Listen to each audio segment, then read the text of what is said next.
Hi everybody. We hope that you have had time to have a really good think about the different words, the different vocabulary that you can include in your poem about whichever noun you've chosen, inspired by our David Attenborough film from yesterday. Well, it would have been the day before yesterday for you. We are now going to just have a little think about how we could structure our poem using the words that we've thought about, because we thought that this might be really helpful for you to see again our thought process when we are planning, drafting, writing, editing our poetry today. Right, Mr. Wilcox. Okay, would you like me to share my screen so we've got the structure of the poem, so we can really think about which word class goes where? That would be really helpful. Okay, so just bear with me a moment. I'm just gonna share that one. Just let me know, Miss Sanders, when you can see the screen. I can see the screen. Ah, fantastic. Okay, so we've got at the top our noun, and we can see that's the same as at the bottom.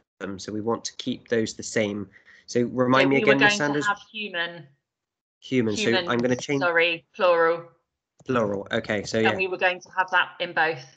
In both, because I suppose humans, it shows the wider impact of everyone, not just one single human. Okay. So I've got my piece of paper here with all of our notes on. Okay. So adjectives. We had destructive, thoughtless, vicious, devastating, inconsiderate. So destructive's quite nice. Yeah. Should we put it in the first box or the second box? Should we put it in the first for now and then just see where we get to? Yeah, it's quite a nice start to the poem, like having a huge impact on the reader, isn't it? Yeah, because that is a really strong, impactful word, isn't it? Destructive. Yeah. It's not gentle at all. It's boom, straight in there. Yeah. Okay, so destructive. You said vicious. You said. So I said thoughtless, vicious, devastating, inconsiderate. I'm wondering whether thoughtless would work here. I think that works better than any of the others because it describes something slightly different. Yeah. Because it's saying if we did destructive and vicious, that makes humans sound like they meant to destroy the planet, and that was never the intention. It was it was more selfishness and lack of understanding and lack of knowledge that has created the problem.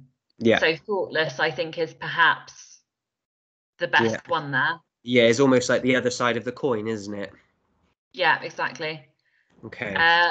Verbs. We've got destroying. Destroying. Do you want me to put that in for now?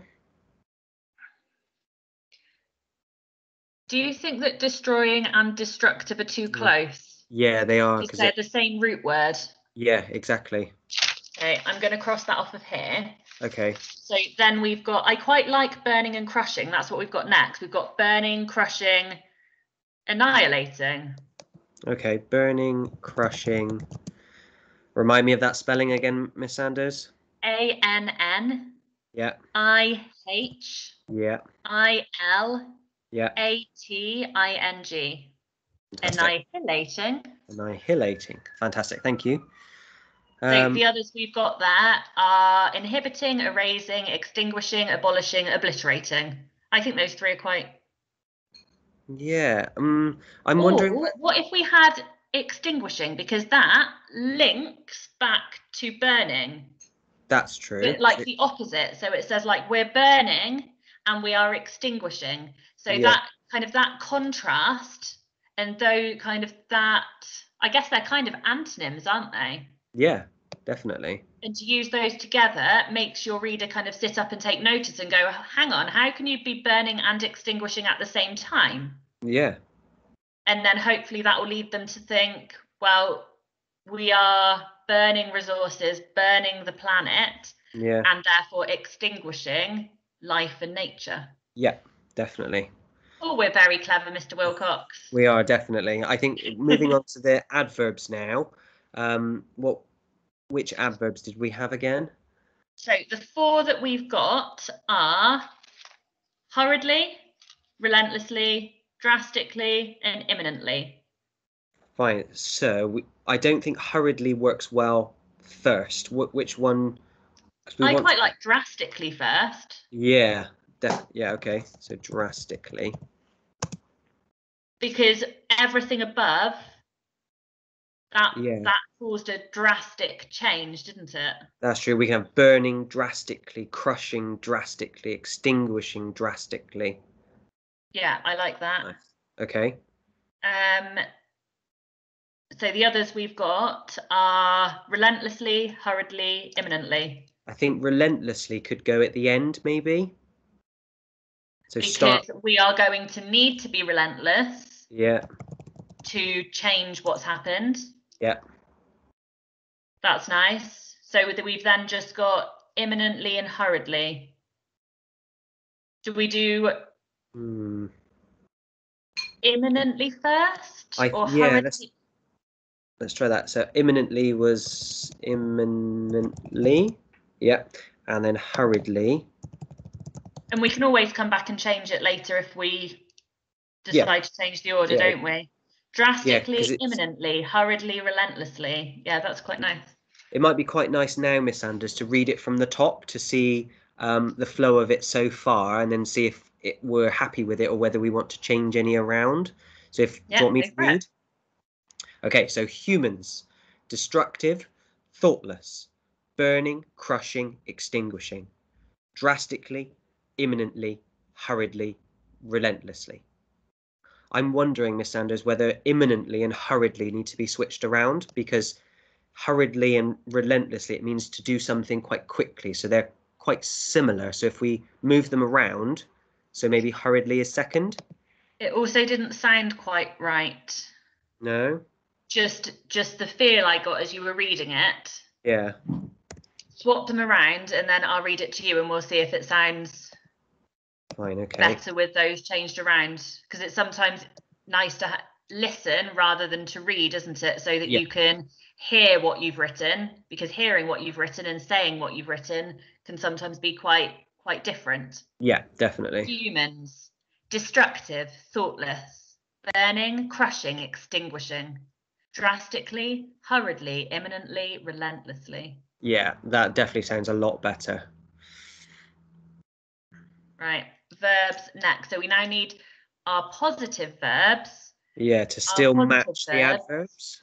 Say again. The positive verbs to still match with the adverbs, yeah? Yeah. Okay. So we've got hoping, thinking, reflecting, changing, revive. I love reviving. Yeah. Can you put that one in there straight away? Yeah. Should we put it last, because that might be quite nice to end that particular row with that one. Yeah. Sorry, Miss Sanders, remind me of the reviving you said, wasn't it? Reviving. Reviving. So hoping, thinking, reflecting, changing, growing, evolving, restoring, planning. I don't think growing is sort of high quality, or. But also it doesn't quite fit, does it, with what's growing? Yeah, exactly. It's not about it growing. It's although it could be about the humans growing as people. Yeah, that's true. Like as in educationally. Yeah. But I agree. The others are better. Yeah, I was thinking the same with hoping as well, because having like hoping drastically doesn't quite match. No. Thinking and reflecting essentially mean the same. Yeah. I prefer reflecting than thinking. Yeah, I agree with you. What do we have left? So we've got changing. Yeah. Evolving, restoring, which means the same as reviving, so I'm going to get rid of that. Yeah. And planning. So changing, evolving, planning. Yeah, I don't think planning is a good one. Maybe, what about changing? Changing drastically, changing hurriedly, changing. And I think that's nice as well, because actually that kind of supports the feeling of the poem, but also both ways, because the earth changed, but we now have to change to support the earth in changing back. Yeah. Right, so then now moving on to adjectives. So our last two. Lovely and easy. We've got next generation and forward thinking. Fine, okay, so I'll put in next generation and making sure my hyphen is in there as well, and then forward thinking, because these are compound adjectives. Okay, so do you want me to read it through from top to bottom? Yes, please. Yep, okay, so so here's our poem then. So humans, destructive, thoughtless, burning, crushing, extinguishing, drastically, hurriedly, imminently, relentlessly, reflecting, changing, reviving, next generation, forward thinking, humans. Do you think that those last two need to swap? So the forward thinking describes the next generations, kind of, although it is still an adjective because we're describing the humans. Yeah. But I think our reader might then think the next generation is more forward thinking. Yeah. As well as the humans being more forward thinking. Yeah. So both of those things describe the humans, but it also then kind of makes quite a nice link across. Yeah, definitely. Fantastic. Do you want to read it through this time, Miss Sanders? Go for it. Humans, destructive, thoughtless, burning, crushing, extinguishing, drastically, hurriedly, imminently, relentlessly, reflecting, changing, reviving, forward thinking, next generation, humans. It definitely works better with next generation at sort of that last compound adjective before the noun. We can also, with these, read them the other way up. So should we give that a go? Okay, yeah. Humans, next generation, forward thinking, reviving, changing, reflecting, relentlessly, imminently, hurriedly, drastically, extinguishing, crushing, burning, thoughtless, destructive, humans. We got two poems out of one piece of work. Two for the price of one. Exactly. Brilliant. So I think we're finished there, Miss Sanders. I think so. We are very good poets, Mr. Wilcox. Yes, we are poets and we know it. Yeah. Right, I'm going to stop sharing my screen so that we can finish up. Cool. Well, we hope that that was helpful in terms of thinking about the thought process that you might go through when you are writing your poem. You noticed, I'm sure, how much we change things, and that's every time we write, we change things, move things, get rid of things, put different things in. So replace, that's just how we write, and yeah, we are authors. Yeah, exactly. I think just making sure if you can find the best highest quality word classes possible, your poems will sound absolutely amazing. And then also thinking about if you find some really incredible vocabulary that doesn't fit, that then doesn't work. So just being careful that whilst you're looking for that really higher level vocabulary, that you're not just finding it and chucking it in there, that you're reflecting on it and making sure that it works in the place you've put it in your poem, because that is really important as well. And as we thought about again, what are we always thinking about, Mr. Wilcox? We are always thinking about our reader. Right. Cool. I think we're done, Mr. Wilcox. I think we are. Yeah, we need to be preparing our next lessons, don't we? We do. I am so excited to read all of your poems. Make sure you send them in. Yeah. And we would love to have them illustrated as well, because we would really like to make a poetry display on one of our web pages so that you can all share in each other's poetry, because what's the point of writing if we can't share it? Yeah, exactly.